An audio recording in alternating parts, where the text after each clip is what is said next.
ते जो ward boy आहे तो तिथे कोणते तो जो आहे तो त्या तंबाखू घोटताना या ठिकाणी दिसून येत आहे.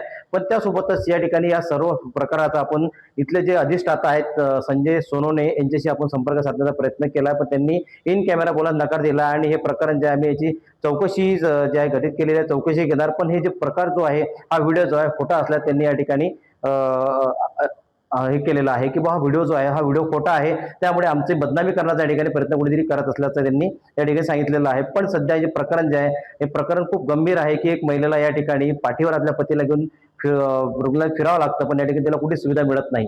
गणेश सोनवणे, टीव्ही मराठी, अकोला. स्वतःच्या मोबाईलनी मी स्वतः तो व्हिडिओ शूट केलेला आहे. व्हिडिओ शूट करण्याचं कारण असं आहे, महिलेसाठी धडपड सुद्धा मी केली. महिला जेव्हा मला दिसली की तिच्या नवऱ्याला ती पाठीवर घेऊन जाताना दिसते आहे आणि कोणीच तिची मदत करायला तिथे तयार नाहीये, त्याच्यामुळे मी तिच्या मागे जाऊन तो व्हिडिओ सुद्धा घेतला. कारण शासनाला कुठलीही कारवाई करताना मरण झाले तरी त्याचा पुरावा लागतो, त्याच्यामुळे मी आधी व्हिडिओ घेतला.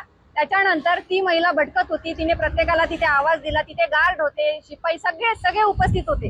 उपस्थित असताना कोणीही तिला मदत करायला पुढे आलेलं नाही आणि तिला योग्य ती माहिती सुद्धा कुठल्या डॉक्टरांनी दिली नाही की तुम्ही कुठे घेऊन तुमच्या रुग्णाला जावं म्हणून. त्या गोष्टीची दखल मी स्वतः घेतली. तिला उपचार मिळेपर्यंत मी तिथे हजर होती. मी स्वतः तो व्हिडिओ काढलेला आहे. त्याच्यानंतर पुन्हा दुसरी महिला, ती सुद्धा, तिला 3 वर्षाची मुलगी होती, उपचारासाठी ती धडपड करत होती. तिला कोणीही तिथे भरती करून घेतलेले नाहीये. तिची सुद्धा अशीच तक्रार आहे. त्याच्यानंतर उद्या आम्ही डीनला निवेदन देणार आहोत. जे काही कर्मचारी आहेत तिथे जे उपस्थित होते आणि त्यांनी या गोष्टीची दखल घेतलेली नाहीये, त्यांना निलंबित करा.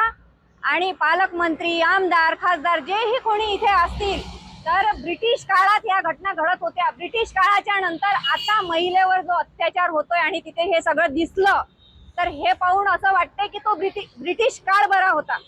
तिथे थोडी दया भावना तरी होती. तुम्ही जे तोंडावर लोकांना म्हणता दया भावना वगैरे, हे घ्यायचं नाही घ्यायचं.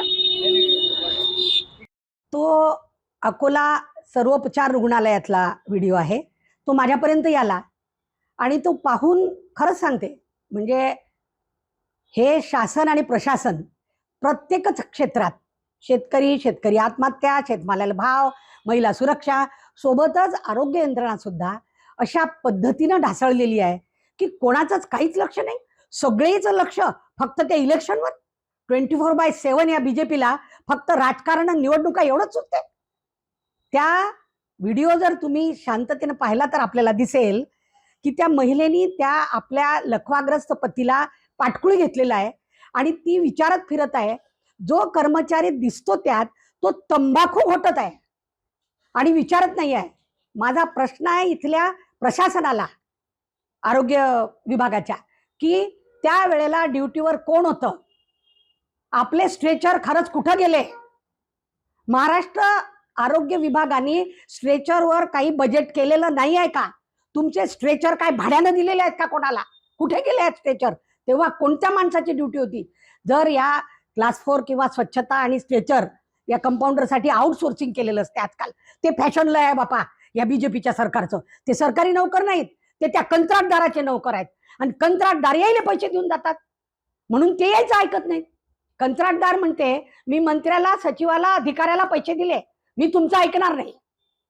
आणि कर्मचारी म्हणते आम्हाला कंत्राटदार पगार देते, आम्ही तुमचं कशाला ऐकू? सगळा भोंगळ कारभार. त्यावेळेला ड्युटीवर कोण होतं? हे कंत्राट कोणाला दिलेलं आहे? तो अशा पद्धतीनं काम का करत आहे?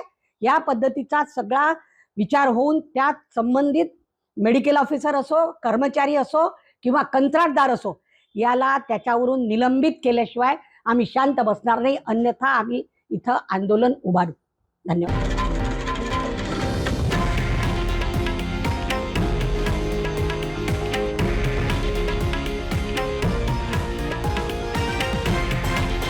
हे आहे देशातील नंबर 1 न्यूज नेटवर्क आणि आपण पाहत आहात TV9 मराठी, एकमेव.